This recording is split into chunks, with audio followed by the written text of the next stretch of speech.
Hey guys, what's going on? It's your boy Bowser Jr. Fan 13, and today the Mario movie is finally out, ladies and gentlemen.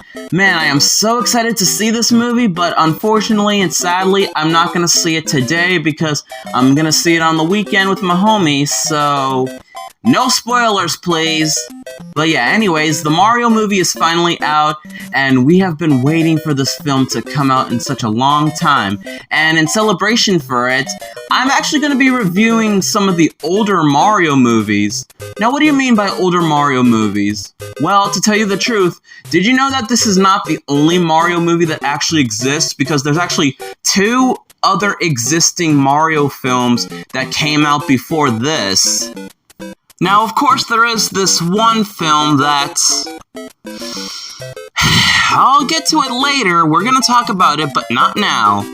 Now, the first film we're actually going to be talking about is this one that not a lot of people has really, seen back then when it first came out, because it was mostly a Japanese exclusive film.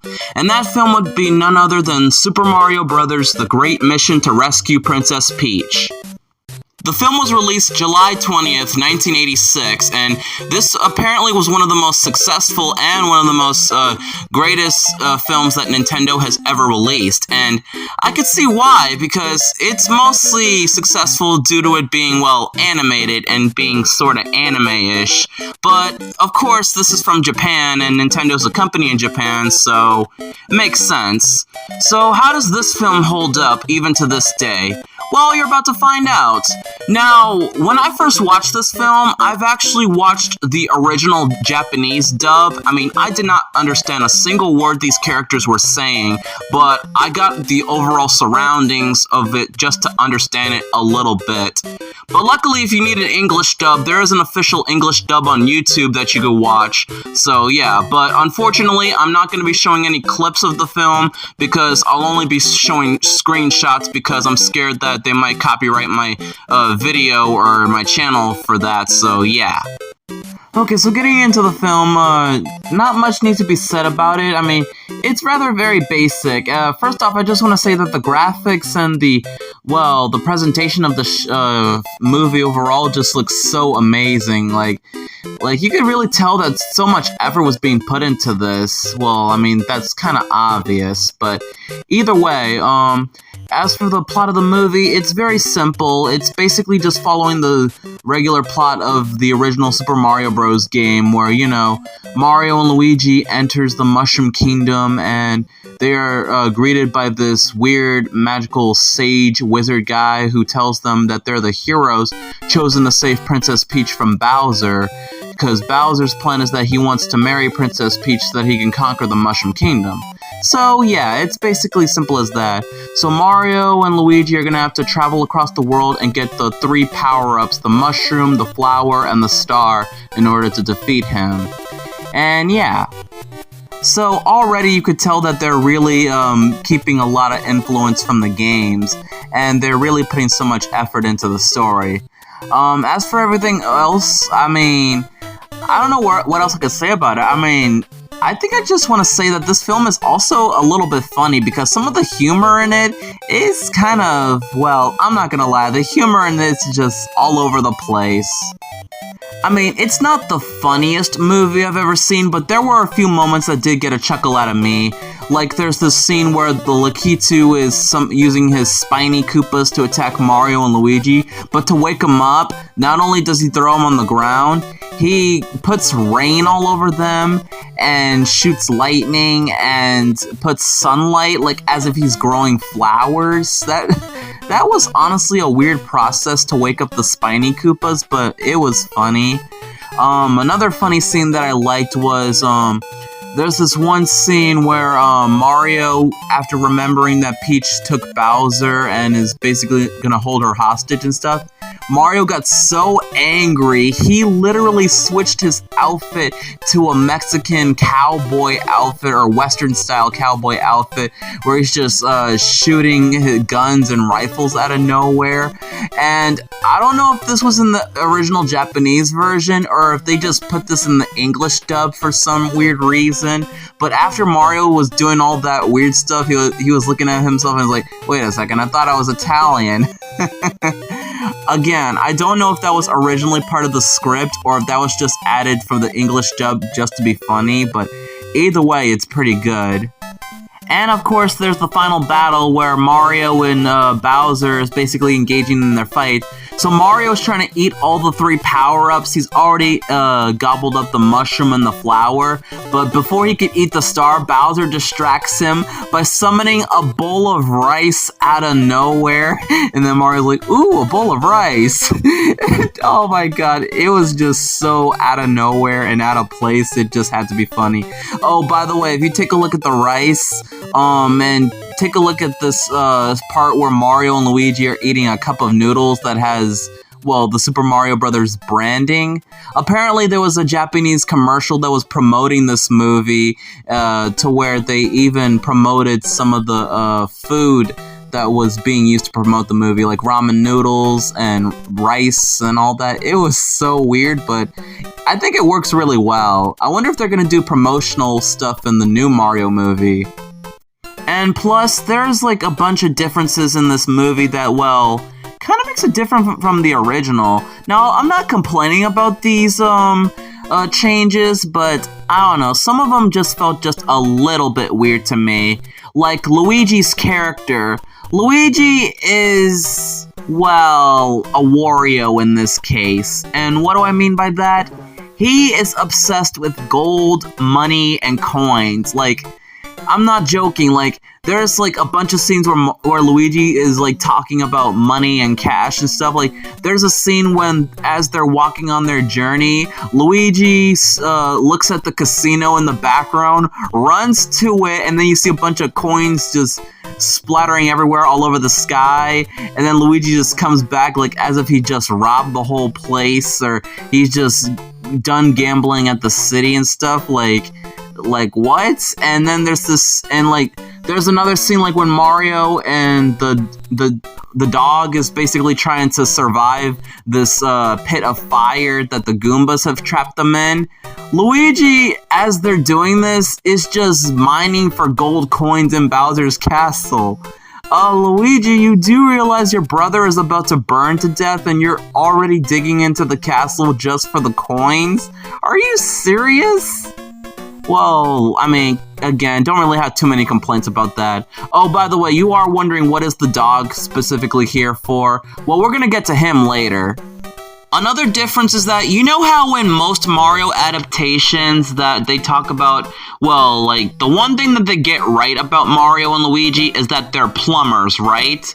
Even the next movie we're gonna talk about is, well, they do get the thing right that they're both plumbers, right?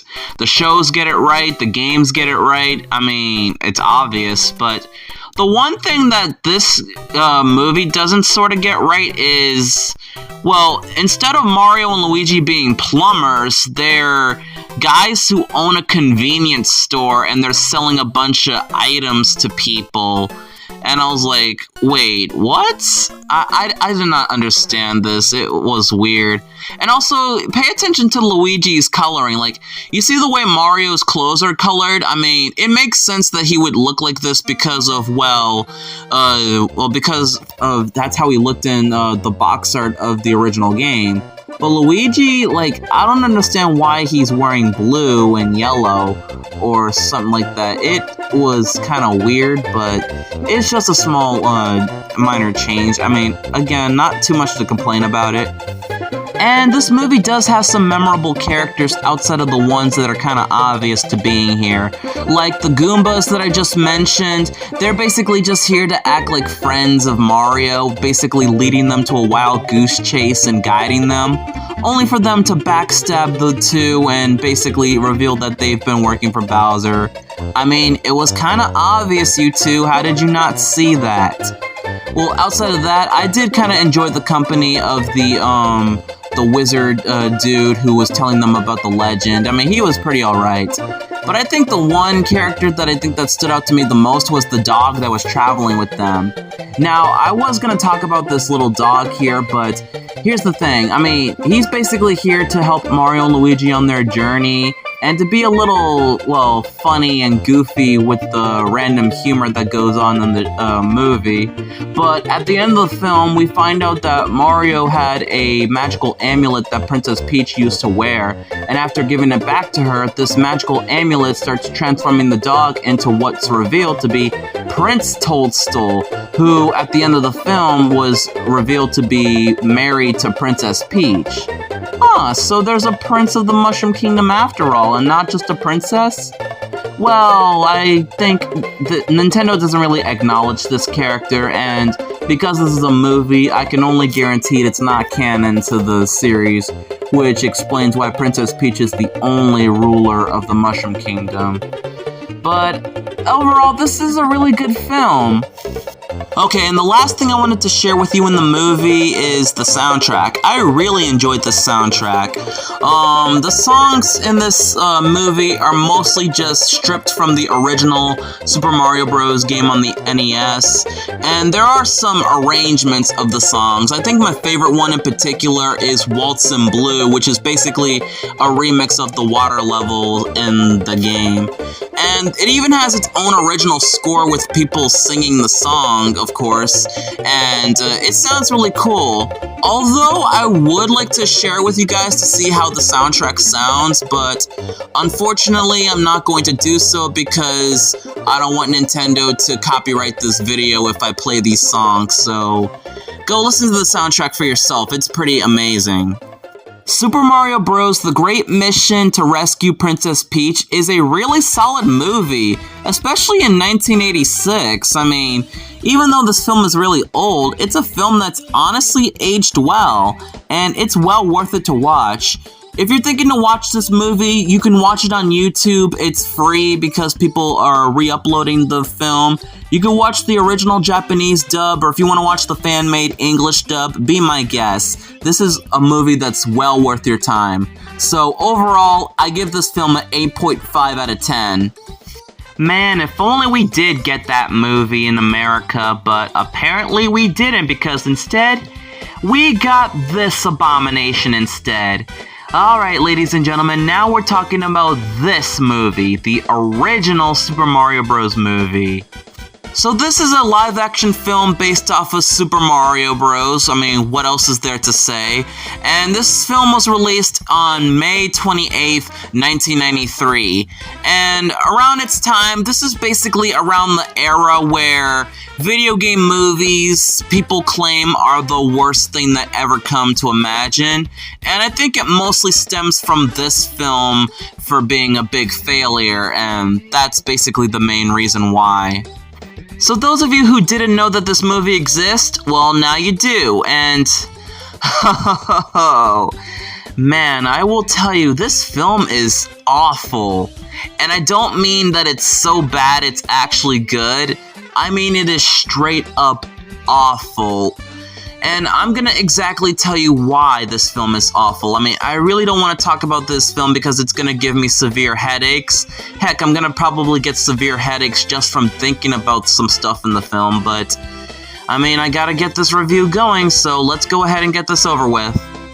The film is honestly so misleading. I mean, it starts you off with the original Super Mario Bros. Theme song, which, okay, that's a start.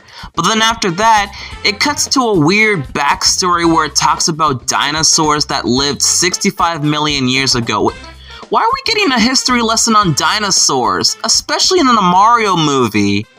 But then you all know the usual stuff. The meteor came and killed all the dinosaurs. And then it starts spouting some weird, stupid theory saying that what if the meteorite created a parallel dimension where the dinosaurs evolved into human beings just like us and continued to live? And what if they found the way back? Yeah, that's what's actually in the film. You cannot be serious with this. I wish I was joking, but sadly I'm not. So then we cut to this mysterious lady who we don't know who she is, drops off a basket in front of a church and then makes a run for it, only to get captured by this Donald Trump-looking wannabe named King Koopa. And yes, this is what Bowser looks like in the film. And yes, this is also Dennis Hopper. So then inside of that basket is revealed to be a green giant egg. And inside that egg is a human baby? What? Okay, is this another one of those dinosaurs from the parallel dimension or something? Like, I don't even want to imagine this. This is so weird, but this baby is gonna play a big part in some sort of fashion, like you'll see. So, anyways, we cut to Brooklyn times now where we see our heroes. So, yeah, we get introduced to Mario and Luigi, who are plumbers, which is the only thing they got right in this film. But let me say this, they obviously screwed Mario and Luigi over, especially with the designs.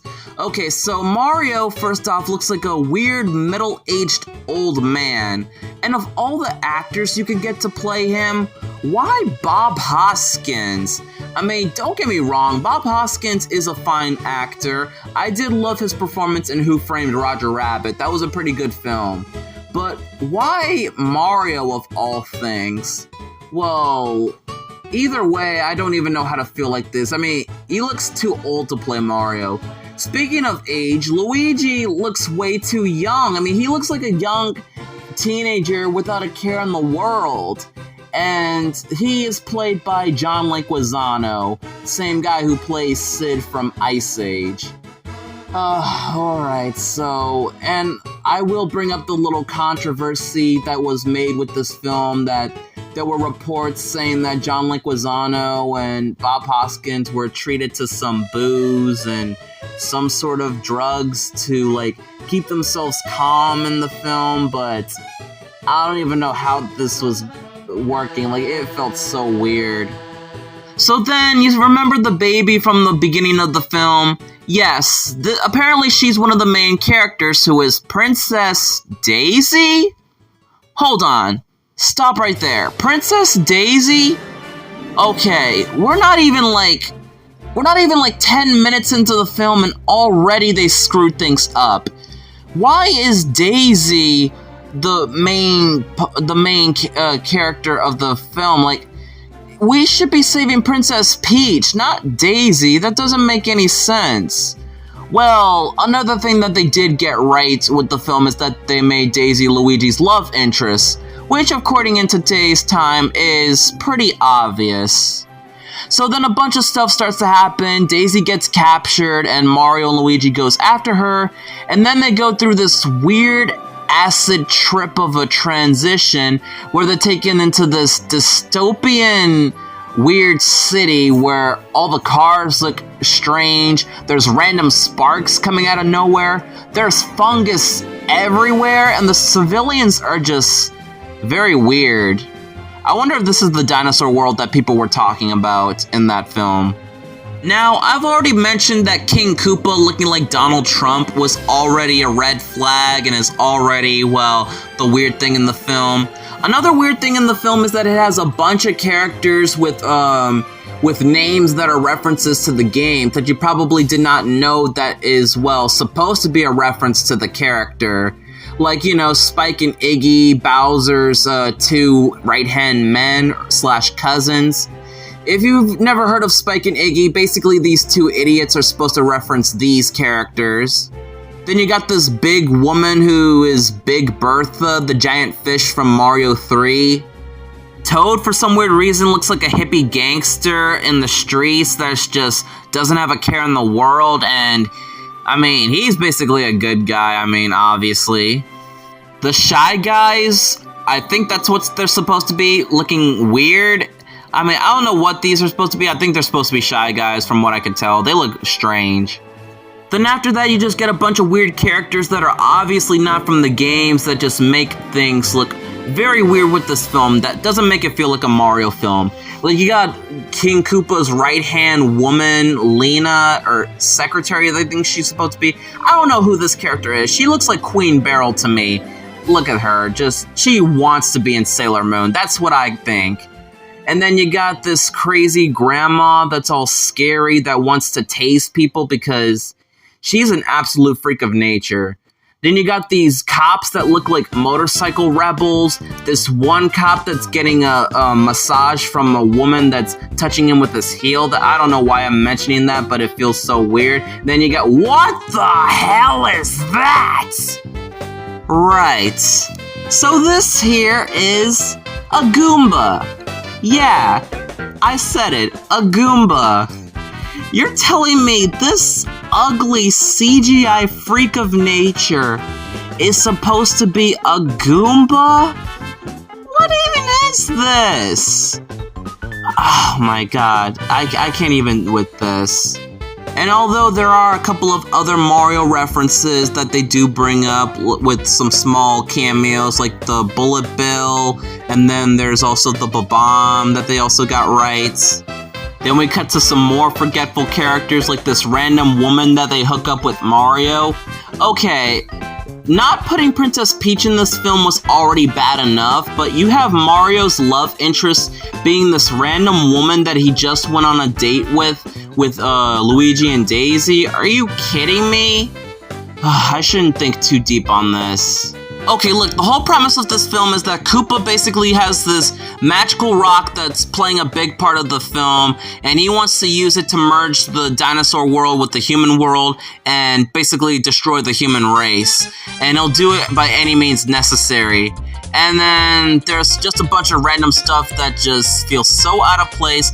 Even the humor is so weird and so stale that it's not even funny. There's a scene where Bowser's trying to order a pizza. Not funny. There's the cop chase scene where basically Mario and Luigi look at themselves, and then they start hearing something about aliens, and Luigi's like, oh no, we gotta deal with aliens, and Mario's like, Luigi, we're the aliens, and he's like, we are? That's cool. Not funny. Then there's the scene where Mario's rival Scapelli gets turned into a monkey. Not funny. And the Goomba's doing a dance inside the elevator. Not funny. And plus, Mario and Luigi, they don't even wear their iconic costumes that you see in the box art until halfway into the film. Like, okay, I shouldn't be complaining too much about this. This is just plain out ridiculous. I'm just sick and tired of this movie. So to wrap things up, Mario and Luigi, they defeat King Koopa. They restore Daisy's father, who I forgot to mention is this giant booger dude that turns into, well, his normal self. They go back to their home world, and they're heroes now. Daisy comes back to tell them about something, but apparently it's a cliffhanger, and we're never gonna get that cliffhanger, and we're never gonna get the sequel because this movie is awful. I just can't. I'm sorry. Just stop. This movie is terrible. Oh, right, Yoshi was in this film. Why does Yoshi look like a Jurassic Park ripoff? This film is terrible. It's so horrible. Like, do not watch this film. You are not gonna have a good time with it. I swear, whoever thought that this movie was good, there is something obviously wrong with your head. I mean, even Bob Hoskins himself said that this was the worst movie that he has ever been in. And I don't blame him, because, like, why would you try to ruin people's childhoods? Because this had nothing to do with why we loved Mario in the first place. There was nothing in this film that screamed Super Mario, because you just added a bunch of weird, ridiculous stuff that made this film so unbearable, so unenjoyable. And there was a bunch of scenes that I was so uncomfortable with that just... I don't even like this film at all. Like, I don't think anything needs to be said. This film is just terrible. It's just awful. Do not watch this. Overall, negative 65 million out of 10. Well, that's it for today, ladies and gentlemen. So, what are your opinions on the Mario films? Did you like them? Do you hate them? How do you feel about the new Mario movie? Are you excited to go see it? What do you guys think of it? Please do not spoil it. Please, I beg of you. Okay, so I'll be doing a review on the Super Mario Bros. Movie once I go and see it. Thank you guys so much for watching. You know the drill. Like, comment, share, and subscribe. And I will see you guys in the next video, which will probably be the review if possible. Until then, peace out, everyone!